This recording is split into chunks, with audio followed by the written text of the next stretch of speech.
বলতেছেন যে যাদের সামর্থ্য আছে তারা সামর্থ্য অনুযায়ী এগিয়ে আসুক, যাদের সামর্থ্য নাই তারা যেন ভিডিওটা শেয়ার করে সোহানীর চিকিৎসার জন্য অংশীদার হয়, বাকি তাদের শেয়ারের মাধ্যমে যেন সোহানীর চিকিৎসাটা হয়। জি। এখন আনুমানিক প্রত্যেকদিন হাসপাতালে কত টাকা আপনাদের খরচ হচ্ছে সোহানীর চিকিৎসার জন্য? প্রত্যেকদিন বলতে গেলে আপনার প্রায় 10,000-এর মতন। 10,000-এর মতন, কম বেশি হয়? হ্যাঁ, এই জায়গায়, তারপরে এই জায়গায় ক্যানুলা ছিল, এইখানে ছিল, তারপরে এই হাতটা একটু দেখাও আম্মু।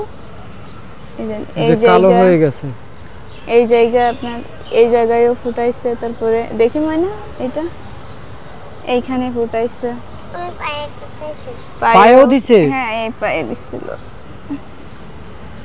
এইখানে দিছিল, পায়েও দিছে। সোহানী, তুমি তোমার পেটের মধ্যে কি ব্যথা হয়? হ্যাঁ। তো এখন পর্যন্ত সোহানীর কেউ হাসপাতালে কেউ দেখতে আসছে? হ্যাঁ, ফেসবুকে ভিডিও দেখে? হ্যাঁ, আজকে একজন আসছিল, একটা ভাই আসে আর কি, এই একটা ইনজেকশন কেনার টাকা দিয়ে গেছে সে। আজকে যদি সে টাকাটা না দিত হয়তো আজকে সোহানীর জন্য ইনজেকশন কিনতে পারতাম না। আর এর আগে কেউ আসছিল? হ্যাঁ, এর আগে একটা আপু আসছিল নারায়ণগঞ্জ থেকে, সে 3,000 টাকা দিয়ে গেছিল সোহানীকে দেখে। আচ্ছা, ওর চিকিৎসার জন্য আগে মানে কত টাকা এখনো প্রয়োজন হইতে পারে? এখনো সেটা আর কি বলা যাচ্ছে না, সেটা হচ্ছে ওর সুস্থতার উপরে নির্ভর করতেছে, কতদিন সময় লাগবে সুস্থ হইতে। এখন পর্যন্ত হাসপাতালে 2 জন দেখতে আসছে? হ্যাঁ, 2 জন দেখতে। আচ্ছা, ওই সোহানীর চিকিৎসার জন্য এখন পর্যন্ত কি রকম টাকা খরচ হয়ে যাচ্ছে? এই যে আপনার এইগুলো হচ্ছে সব ওষুধের বিল। এটা কয় টাকা? এটা আপনার 1170 টাকা। আচ্ছা। এটা হচ্ছে আপনার 5,030 টাকা। হুম। এটা 4,978 টাকা। এটা 4,660 টাকা। এটা আছে 330 টাকা। এই জায়গা কতগুলো কাগজ আছে? এই জায়গা অনেকগুলো কাগজ আছে। এই দেখতেই পাইতেছেন যে কতগুলো আসলে ওষুধের, যে এখানে মনে হয় 20-30টা মনে হয় কাগজ আছে যে ওষুধের আসলে রিসিপ্ট, যেইগুলো প্রতিদিন কেনে। এখানে কিসের খরচ? এখানে হচ্ছে আপনার ওর টেস্টের খরচ। আচ্ছা, এটা উল্টান তো। এটা হচ্ছে আপনার আগামী 3 দিনের বেড ভাড়া।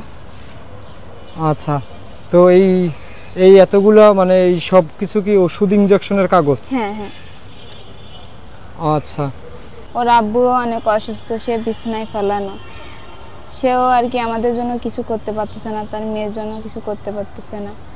এখন কেউ যদি আমার ভাই হয়ে থাকেন, আমাদের বোন মনে করে থাকেন, সোহানীর পাশে দাঁড়ান, তাহলে আপনারা একজন যদি ওর পাশে দাঁড়ান তাইলে হয়তো ওর চিকিৎসাটা ভালোভাবে হয়ে যাবে।